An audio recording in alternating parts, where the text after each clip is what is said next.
Today we're delving into one of the most disturbing criminal cases in modern history, the case of Junko Furuta.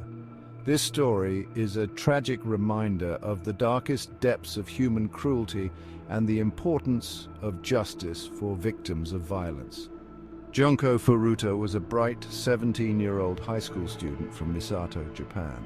She was known for her kindness, intelligence, and future aspirations. But in November 1988, her life was cut tragically short in an unimaginably brutal way.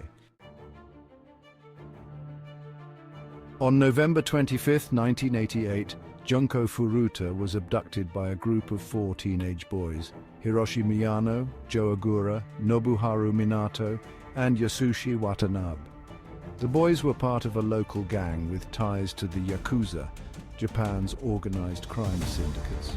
Miyano had reportedly been interested in Furuta, but after she rejected his advances, he and his friends plotted to kidnap her.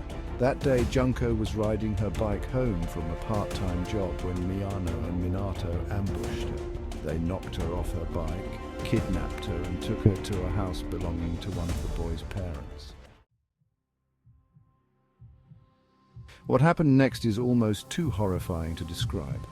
Over the course of 44 days, Junko Furuta endured unthinkable torture at the hands of her captors.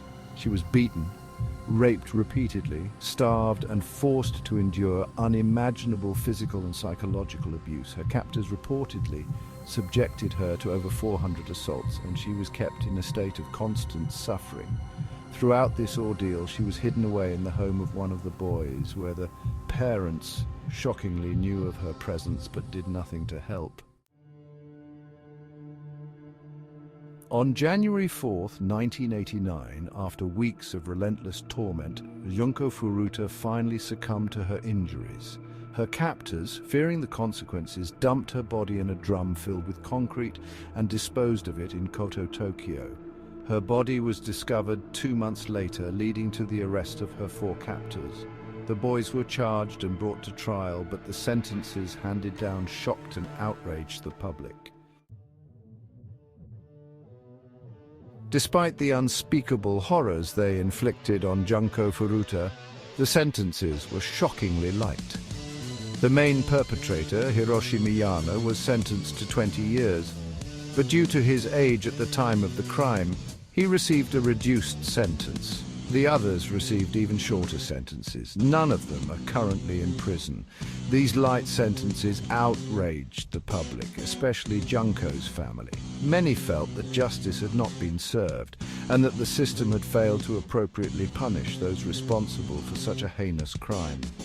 This case remains a deeply painful memory in Japan, a reminder of the need for vigilance, justice, and the protection of those who cannot protect themselves. Junko Furuta's story is one of the most heartbreaking and disturbing cases of crime you'll ever hear.